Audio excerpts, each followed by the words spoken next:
Look around you. Look around you right now. Done? Now, think and tell me, what are 3 scientific concepts currently happening all around you? Think. Think about it for a moment. I bet you didn't think of kinetic molecular theory, particle theory, and climate change. It is almost impossible to notice, but these 3 real ideas are happening all around you right now. You are a part of, in one way or another, a very small portion of these 3 concepts, whether you like it or not. You may be wondering, however, what actually is kinetic molecular theory, particle theory, and climate change, and how am I a part of it? Well, let's find out. Kinetic molecular theory, also known as KMT, alongside particle theory, almost correlate with each other, both providing ideas and theories that overlap with one another's, to both provide about the same overall idea. Both KMT and particle theory reside around the same idea, the particle theory of matter. The particle theory of matter presents the concept of particles existing and making up all matter in the universe: solids, liquids, gases, and plasma. Solids have particles tightly packed and vibrating in rows with repeating patterns. Liquids consist of relatively close, moving particles that can slide and flow around each other. Gases are made of far apart, distant, quick-moving particles that can fly freely in all directions. Plasma is made up of highly energized and energetic, high-temperature, positively and negatively charged particles, roughly being able to still move around freely. Adding to that, particle theory of matter gives each and every form of matter, each substance, its own unique particles. It presents that minuscule, tiny particles are always in motion and are held together by invisible, attractive forces.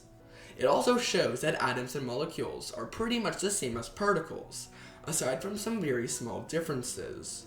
The higher the temperature of these particles, the faster they move. The lower the temperature, the slower they move.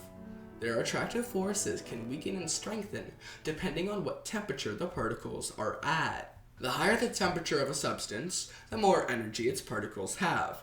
The lower the temperature of a substance, the less energy its particles have. Temperature and heat mean 2 different things. Heat involves the energy transfer from one substance to another.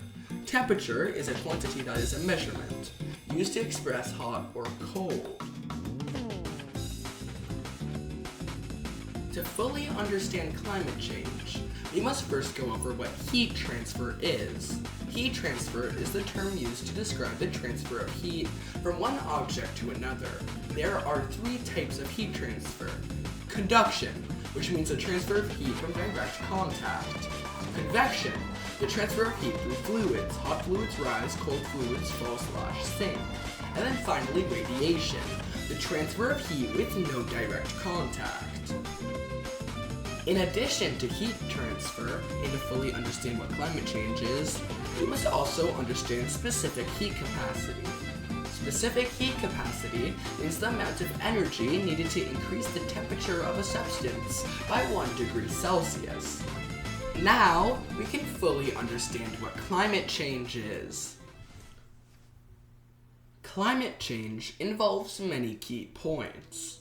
Global warming, our world becoming hotter and warmer due to the enhanced greenhouse effect. Greenhouse effect. Greenhouse gases that were normal and healthy for the Earth were trapped in Earth's atmosphere. Though, over time, as we have become more and more advanced as a species, we have enhanced these greenhouse gases. These new, enhanced gases would also get stuck in the atmosphere, making the Earth way warmer than usual. Burning of fossil fuels. Fossil fuel refers to coal, oil, and fuel that is natural. These resources are fine until they are burned, such as being used for fuel for cars or deforestation. Burning of fossil fuels releases enhanced greenhouse gases, causing global warming. Because the Earth is becoming hotter, it has caused countless problems, such as air pollution, melting of the ice caps, areas becoming flooded because of rising sea levels, Ecosystems being destroyed, an example being many coral reefs, which have become ruined because of global warming, increased in number of natural disasters, changing weather patterns, and many, many more. All of this negative climate change is because of us. We caused this. We cursed this upon ourselves. So many dying, so many indigenous perspectives being affected. Hunting, traditions, cultures, teachings, and more are all ruined and affected because of us, because of these mistakes we made. But not all hope is lost. We may be the cause of climate change, but we're also the only ones who can try and mitigate it. Some companies and funds have been created to try and mitigate climate change. Most are trying to preserve and protect countless ecosystems and areas, which have been, slowly but surely, working.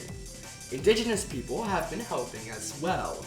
Many indigenous communities have been a part of marine conservation, alongside their centuries-old tactics to preserve wildlife/ecosystems and not destroy them. For a majority of normal civilians, they have been making an effort to mitigate climate change by increasing how much they reuse and recycle, using public transportation more, eating less meat and increasing how much they eat locally grown vegetables, turning off electronics when done using them, and countless other efforts. Now, how does this all relate back to you? You are a part of kinetic molecular theory and particle theory because you are made up of particles.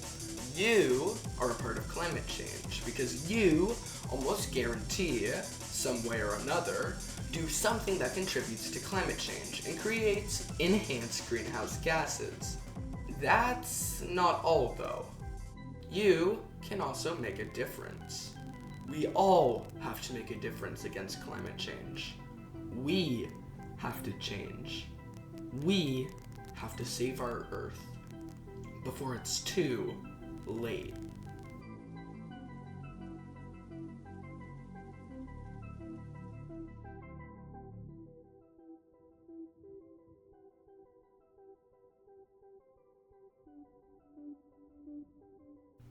Hope you enjoyed.